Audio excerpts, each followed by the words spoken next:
মাত্র 2 মাস আগে কন্যা সন্তানের জন্ম দিয়েছেন শেখা মাহারা।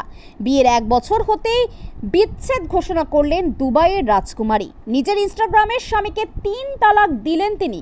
সাফ জানিয়ে দিলেন, মেয়ের জন্মের পরেও স্বামী যেহেতু অন্য নারীর সঙ্গে বেশি ব্যস্ত, তাই সম্পর্ক টিকিয়ে রাখার প্রয়োজন নেই।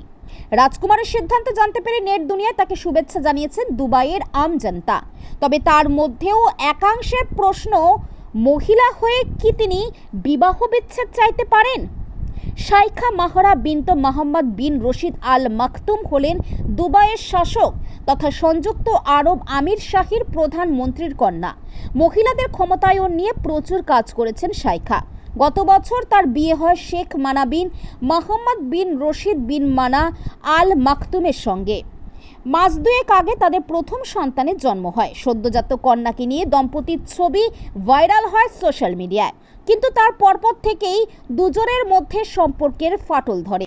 দিন কয়েক আগে ইনস্টাগ্রামে একে অপরকে আনফলো করে দেন দুজনেই। জীবনসঙ্গীর ছবিও ডিলিট করে দেন সোশ্যাল মিডিয়া থেকে।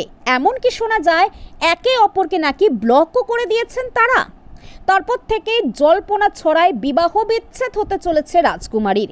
এবার নিজেই যাবতীয় জল্পনার অবসান ঘটিয়ে ইনস্টাগ্রামে স্বামীকে 3 তালাক দিলেন শেখা। ইনস্টাগ্রামে তিনি লেখেন, প্রিয় স্বামী, যেহেতু তুমি অন্য সঙ্গীদের নিয়েই বেশি ব্যস্ত, তাই আমি বিবাহ বিচ্ছেদ ঘোষণা করছি। ডিভোর্স দিলাম, ডিভোর্স দিলাম, ডিভোর্স দিলাম। ভালো থেকো। ইতি তোমার প্রাক্তন স্ত্রী। রাজকুমারের এই সাহসী সিদ্ধান্তকে স্বাগত জানিয়েছেন নেটিজেনদের অধিকাংশই।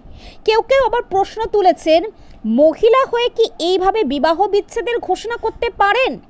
তবে সাহসী রাজকুমারীর পাশে থাকার বার্তা দিয়েছেন আম জনতা।